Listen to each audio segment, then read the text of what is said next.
We have learned that heat is just how fast the tiny pieces are moving. So today, let us ask a daring question. What if we do not stop?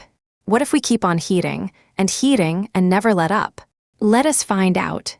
Here is a cube of ice in a little pot. Nice and cold, and the pieces are all locked together, tight.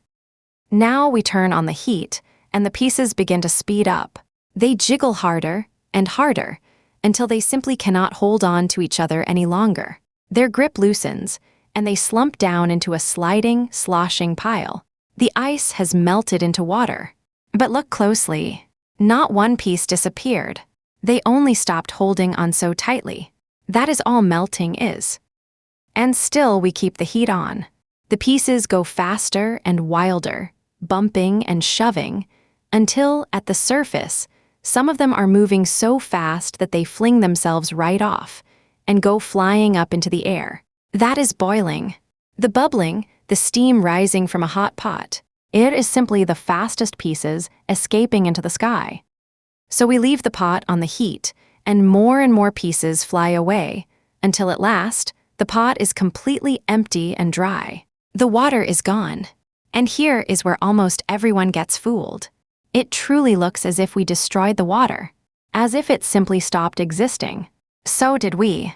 Is the water gone forever? No. And here is how we can prove it. Let us hold something cold, like a lid, up above the steam. When the fast, flying pieces bump into the cold lid, they slow right back down, grab hold of each other again, and turn straight back into little drops of water. There they are. The water was never destroyed at all. It only spread out into the air, where our eyes could not see it. Catch it, cool it, and every single piece comes back. And this is happening around you all the time. A puddle sits in the sun, and by afternoon it has vanished. But it was not destroyed. Its pieces simply floated off into the air, slowly, one by one. And way up high, where the air is cold, they will gather back together into clouds, and one day tumble down again as rain. The water goes round and is never, ever lost.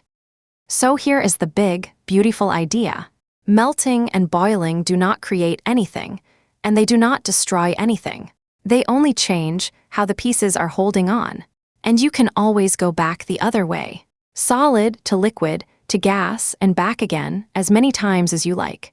The pieces are always all there. Look at what you know now. Heating makes the pieces loosen and melt. More heat makes them fly off and boil. But nothing is ever destroyed. And with a little cold, it all comes back. Nothing is lost. It only spreads out and rearranges. This idea that nothing is ever truly lost, only moved around and rearranged, is one of the deepest rules in all of science. And you have just met it. Now, all this time, I have been drawing our crowd as if every piece were exactly the same. But what if they are not? What if a crowd is made of different kinds of pieces, all jumbled up together, like salt stirred into water? Could you ever unjumble them again? That is where we are going next time. See you there.